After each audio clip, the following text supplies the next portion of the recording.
stewardship team is here for the last in this little series of recordings talking about stewardship. And maybe this is kind of the punchline to this series. What does it mean to be faithful with the abundance we talked about in the last video? What does it mean to be faithful? What does it mean to be a steward with that and of that abundance that we have been so generously given by God? I just think being faithful with the abundance is sharing whatever you find there with the people in your community who need you, especially with our church community, with your family, with anyone who you connect with. Just whatever joy and peace you find in the abundance that you find here, bringing that to the people around you. And being faithful with that abundance means you're going to get it back several times over from the people you connect with. Mm-hmm. Yeah, in a similar way, I was thinking a lot about the parable of the talents, thinking about how like the abundance that we have now, largely like intentional, thoughtful relationship and connection, that what it means to use those relationships to bring more goodness, I think it looks different depending on the relationship. I think it looks different depending on who you're talking to and how you're engaging with them. I think a lot of it boils down to whether or not you're, first of all, thinking about making use of what's there, and then second of all, doing so thoughtfully to take risks. In the parable of the talents, like the servant who gets the tongue lashing is the one who's too afraid to take risks. And it does take a little bit of risk to use what we have for good, because there's a chance that it might not be received well. We might make a mistake. Things might be disrupted. Or we're worried about scarcity in the future. Right. And I think there's definitely a line that can be drawn there, because you don't want to take thoughtless risks. But like, I think being faithful means being brave in a time of abundance in the midst of plague. Abundance in the midst of plague. I'm thinking too about passages that say the person who is faithful with little will be entrusted with much. And we've identified the ways that there is abundance in the midst of pandemic.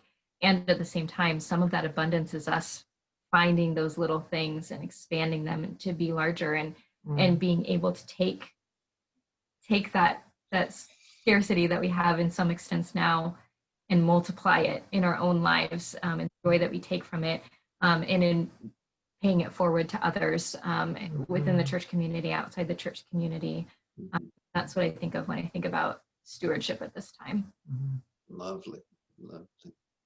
I totally agree that church is a multiplier of abundance, both spiritually as well as financially. What we do in the church with prayer, with all the ministries, multiplies in all of us in all of our daily lives. And finding that abundance and seeing how we can expand and multiply, as Valerie said, is what gives me hope and faith.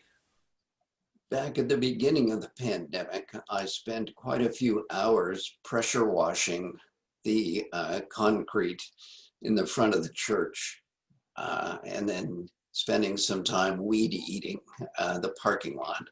I haven't done that enough recently, but it reminds me that part of stewardship is attending to little things that in these times we could easily ignore.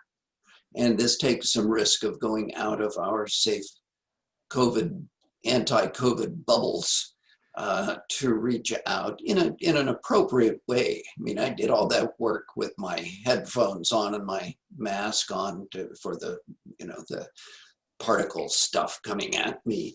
So that's a different thing. But, taking care of the health concerns, the safety, and reaching out to attend to the things in our community that are required in order to keep it nourished and protected until we're back together face to face. And it's all about building for the future and in making those investments together.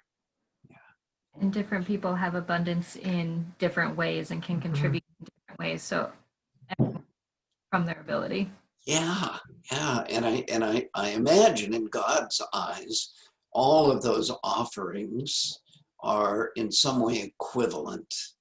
It's that we offer, that we return the abundance and nurture and grow the abundance that matters. It doesn't matter the particular way we do that. Mm-hmm. And you all have been abundant with your time, and I thank you so much. Let's just around the group again say names as we wrap up this little series of conversations about stewardship. I'm Valerie Kelly. Valerie Connor. And Tyson Connor. And Chelsea Zybach. And Sam McGill. Thank you all for listening. Stay well.